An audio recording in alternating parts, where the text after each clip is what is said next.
Bonjour, donc aujourd'hui nous allons apprendre à dessiner toutes les pièces de cet échiquier.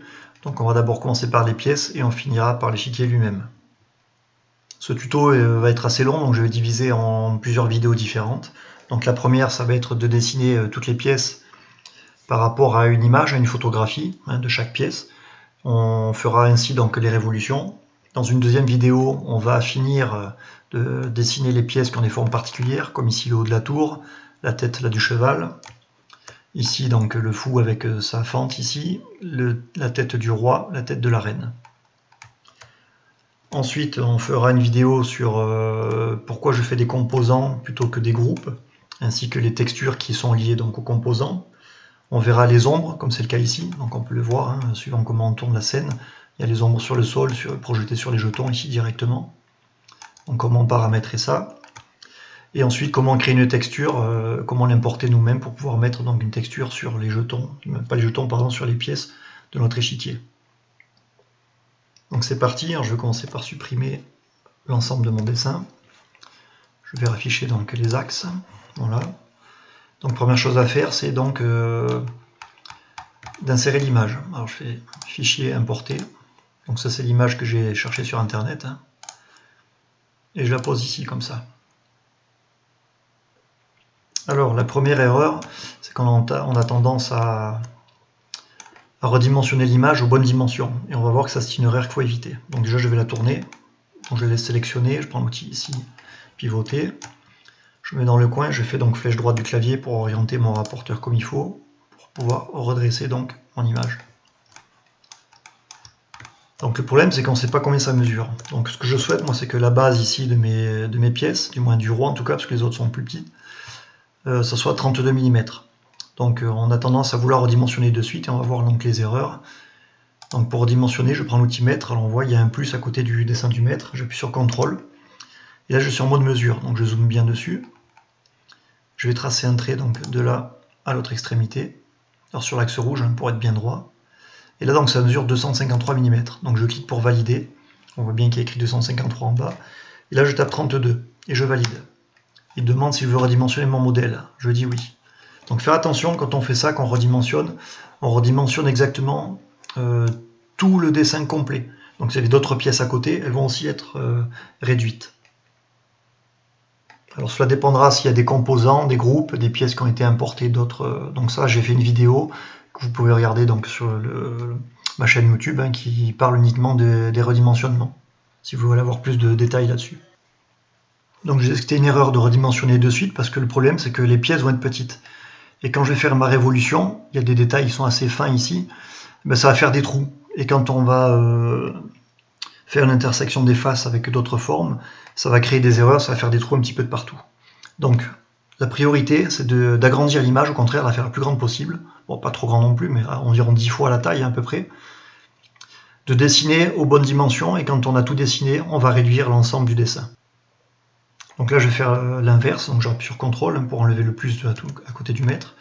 Donc là j'avais bien normalement 32. Voilà, j'ai mis 31 mais c'est pas grave, là je vais taper donc 350. Donc là effectivement mon dessin est beaucoup plus gros, et on va voir que c'est bien plus pratique pour dessiner. Donc là l'écran ça a l'air d'être la même chose, mais en fait on est vraiment 10 fois plus gros que tout à l'heure, même un peu plus parce qu'on a fait 350 au lieu de 320, donc on est un peu plus de 11 fois plus grand. Donc le problème c'est que quand on a des arcs comme ça qui sont tout petits, et ben SketchUp nous le refuse, parce que vous savez que les arcs ils font 12 segments, pour faire un arc c'est 12 segments, donc quand c'est trop petit il ne peut pas dessiner 12, donc il faut changer le nombre de segments, donc c'est un peu perturbant, un peu pénible on va dire même à chaque fois, et en plus comme j'ai dit ça va créer beaucoup d'erreurs. Donc là maintenant on est tranquille pour commencer à dessiner. Alors première chose à faire, il faut trouver l'axe de symétrie, parce qu'on va faire une révolution, donc l'axe de symétrie de chaque pièce qui est ici, donc je prends l'outil mètre, cette fois il faut qu'il y ait le plus, je clique sur ici mon axe bleu, je viens disposer à peu près, le plus près possible, donc je zoome bien pour être à peu près au centre, comme ceci. Et je clique, je fais de même pour les autres.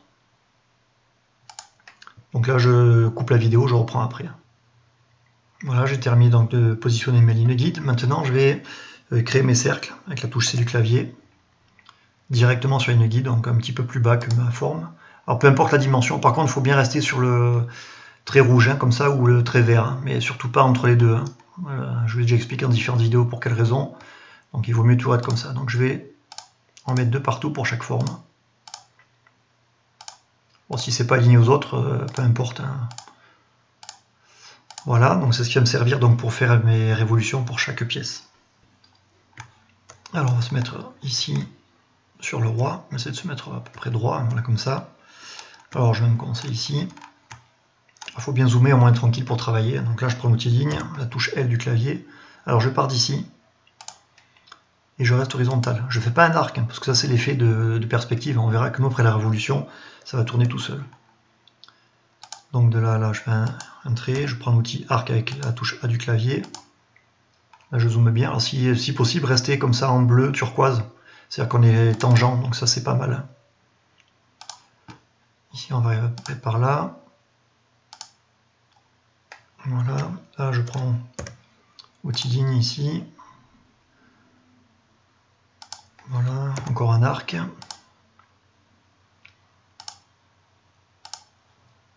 Je fais un autre arc jusque là-haut de l'autre côté. Bon, il n'est pas tangent celui-là, mais ça fait mais c'est pas bien grave parce qu'on voit bien qu'il y a une belle démarcation ici. Là, je vais prendre un petit trait comme ça, un arc qui part d'ici à là-haut directement. Alors, je pars un peu plus haut parce que c'est pareil, c'est arrondi pour la perspective. Là, je prends donc une ligne droite, un arc de là à là. Donc là on voit, oui, c'est un petit peu trop loin, donc ah ben, j'ai effacé, c'est pas grave, je vais le refaire. Donc si ça arrive, on peut sélectionner comme ça l'arc, on prend l'outil déplacer, et on le repousse comme ça sur la gauche. Voilà. Alors, je reprends un outil ligne, pour tracer un petit trait, donc là, je zoome pour bien me démarquer. Alors oui, ça, je suis pas très bien placé ici, donc je clique là, et je vais chercher un point ici, et je vais effacer ce petit trait là. Voilà, là c'est mieux. Là, je prends l'outil arc directement de là à là. Je trace à nouveau une ligne ici. Un arc.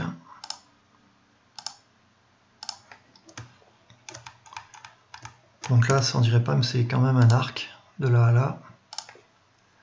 Légèrement, voilà, incurvé. Ici, on va ajouter l'autre arc en haut.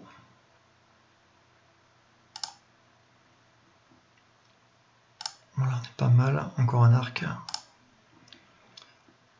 jusqu'au sommet, où on va le faire ici, plutôt.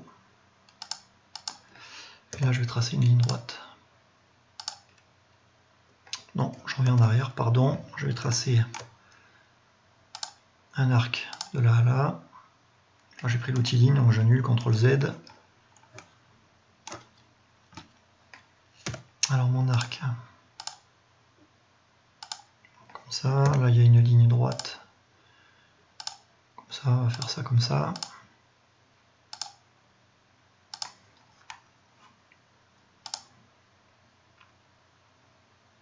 Ici donc là, je m'arrête ici, je ne vais pas jusqu'ici parce que vu que là on n'est pas centré, hein, la photo elle était déformée, hein, certainement par le grand angle.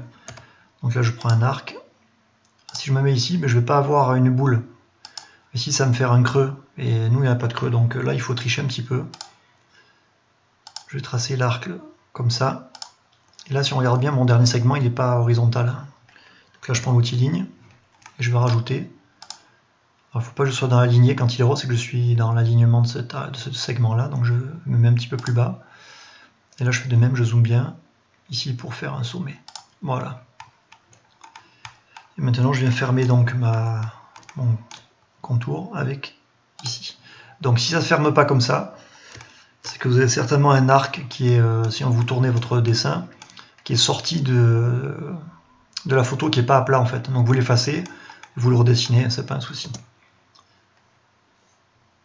Donc là, vous avez remarqué que une bonne partie ici des révolutions, c'est un petit peu les mêmes qu'on retrouve partout là. Donc ce qu'on va faire, c'est qu'on ne va pas refaire à chaque fois comme ça le contour, hein, le profil. On va se servir de celui-là, on va le copier et puis on va le modifier directement, ce sera plus rapide. Donc l'autre erreur qu'on a tendance à faire, c'est de faire la révolution de suite. Donc je sélectionne ici ma trajectoire, hein, c'est donc le cercle. je fais suivez-moi et je clique dessus.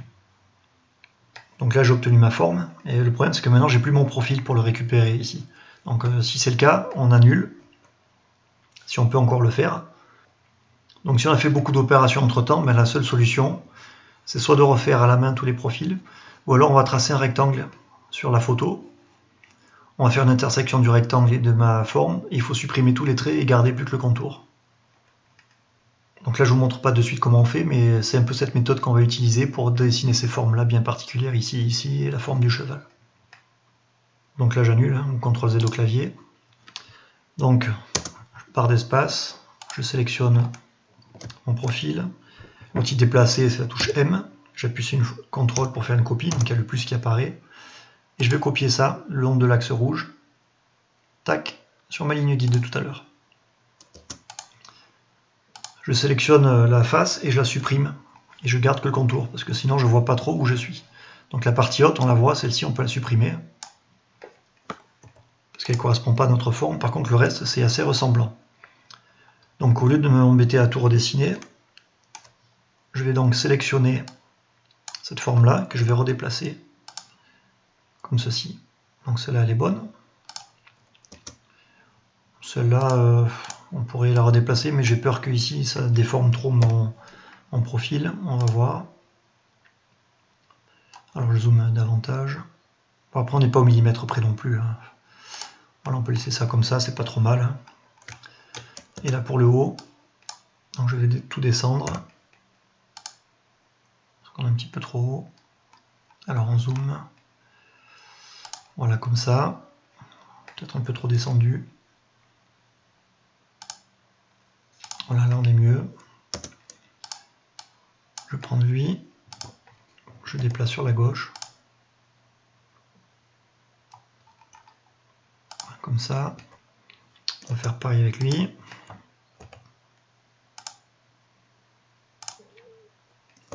Et le dernier. Alors là, la forme est un peu différente. Je vais supprimer l'arc.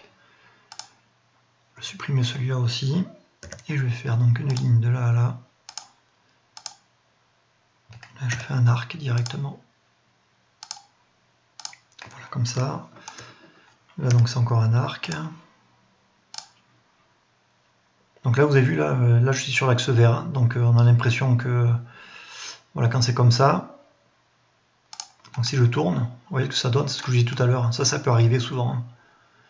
Donc là, quand c'est comme ça, on annule. On ne le voit pas de suite. Des fois, on a l'impression qu'on a bien dessiné, puis la forme ici ne se remplit pas. C'est que c'est ce genre d'accident qui a pu arriver. Donc, on met bien sur la dernière extrémité. Ici.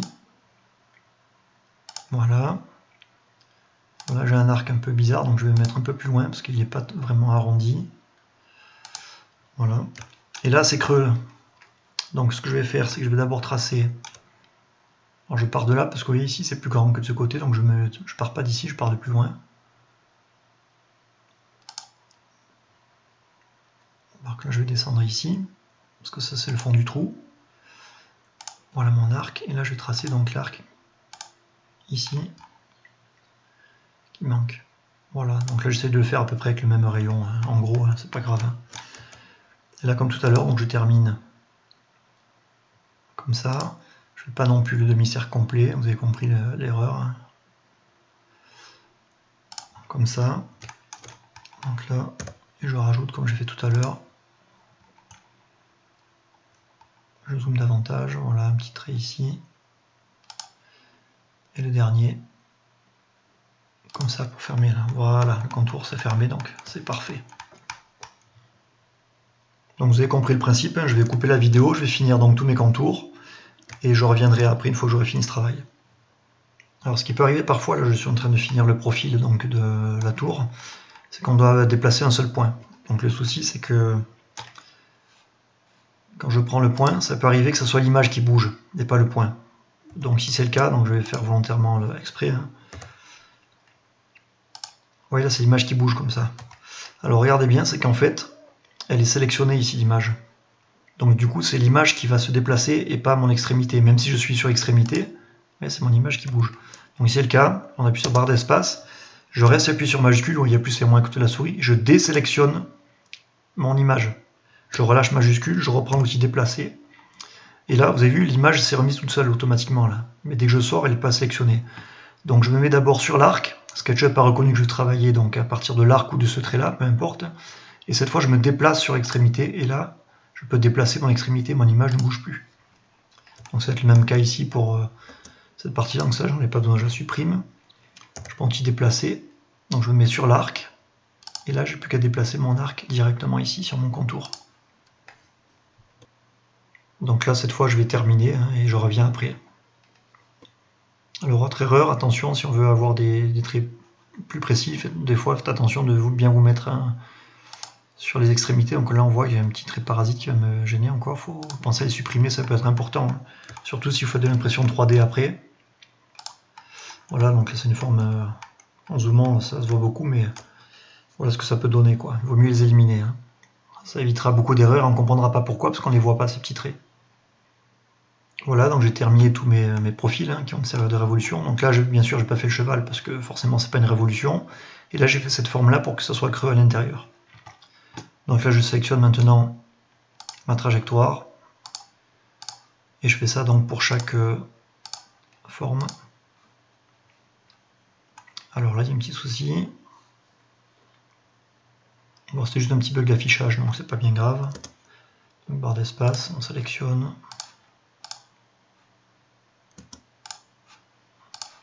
Donc là, ça peut être un petit peu long, suivant la puissance de l'ordinateur.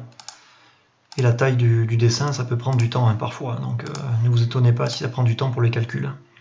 Donc là, on voit que j'ai là blanc et cela gris, parce qu'en fait, ils sont à l'envers. Donc on fait un triple clic sur chaque forme. Inverser les faces. Et on fait pareil de partout. Parce que ça, c'est les formes, c'est les faces internes, pardon, normalement. Elles sont grises, les faces, donc externes doivent être blanches. C'est important pour les textures, vu qu'on va en mettre, donc il faut faire attention à ça. Donc là, c'est terminé, donc on regarde par-dessus, donc là, tout ça, on va les effacer donc plus tard. Là, il faut que je rajoute maintenant la partie noire. Alors, la manière la plus simple, c'est que maintenant, le problème, c'est que c'est une révolution, donc ça, c'est pas un cercle. Si on clique dessus, vous voyez, on va c'est tous les segments. Donc on va dans info sur l'entité. Il ne marque pas que c'est un arc, il marque bien c'est une arête. Alors qu'ici, si je sélectionne celui-là, il met bien que c'est un cercle. Donc le problème, c'est que si je prends mon petit pouce étiré, que j'appuie sur CTRL pour ajouter de la matière, ben ça a donné ça. Et ça, c'est pas très esthétique. Donc la méthode que je vais vous montrer, elle est assez simple. Je vais tout simplement pousser avec pouce étiré d'une longueur, à peu près comme ça. Je double-clique de partout pour avoir la même hauteur sur toutes mes pièces. Et maintenant, ce que je fais, c'est que je vais prendre cette face-là et je vais la copier. De là, donc sur la hauteur bleue, sur l'axe bleu, pardon, et je clique. Ce qui fait que maintenant, ça m'a tracé ma délimitation. Et je vais faire ça de partout. Donc pour aller plus vite, je ne vais pas les faire un après l'autre. Je sélectionne tous les fonds comme ça. Je reste avec la touche majuscule enfoncée. Déplacer CTRL. Donc de ce point-là, alors je monte et je bloque avec la flèche de direction vers le haut du clavier pour bloquer sur l'axe bleu. Et je remonte jusqu'à la même hauteur qu'à côté. Comme ça, je suis certain d'avoir les mêmes de partout. J'aurais pu faire ça de suite, mais c'était pour vous montrer d'abord sur le pion comment on faisait. Donc maintenant, le problème, c'est que si je passe en transparence, alors là, on ne le voit pas trop encore. Ici, on voit qu'il y a une face à l'intérieur, c'est plus foncé ici. Alors, on va pour être sûr, je fais ça et je masque. Et on voit bien qu'ici, j'ai une face. Donc, il ne faut pas qu'elle y soit. Donc, celui-là sélectionné et d'appuyer sur Supre au clavier pour l'enlever. Et pour faire réapparaître, édition, révéler, dernière. Comme ça, ma face est revenue et j'ai plus à l'intérieur donc ma forme, ma face que j'avais, quoi. Donc je fais ça rapidement de partout. Donc je sélectionne toutes les faces en dessous, masquer. Je sélectionne toutes les faces et je supprime. Et là donc, édition révélée, dernière. Voilà, tout qui est revenu. Alors très important, ne supprime surtout pas les lignes guides qui sont ici, ainsi que les cercles. Ils vont nous servir jusqu'à la fin de l'exercice. Parce que je vous rappelle que Vu que c'est une révolution, on ne pourra plus jamais retrouver le centre de chaque pièce. Donc si on supprime ça, on aura beaucoup de mal à retrouver. On peut le faire toujours, mais c'est beaucoup plus compliqué à retrouver le centre. Bon, on arrive à la fin de cette première vidéo, on en a déjà vu pas mal, je trouve. Donc dans la deuxième, on va voir comment finir donc, le cheval, la tour, la reine ici, pardon, le fou et le roi. Et pensez aussi surtout à enregistrer souvent votre travail. Vous cliquez sur enregistrer souvent, sinon vous risquez de perdre votre boulot si jamais SketchUp plante, et surtout si vous n'avez pas mis l'enregistrement automatique pour la sauvegarde. Allez, suite dans le prochain tuto.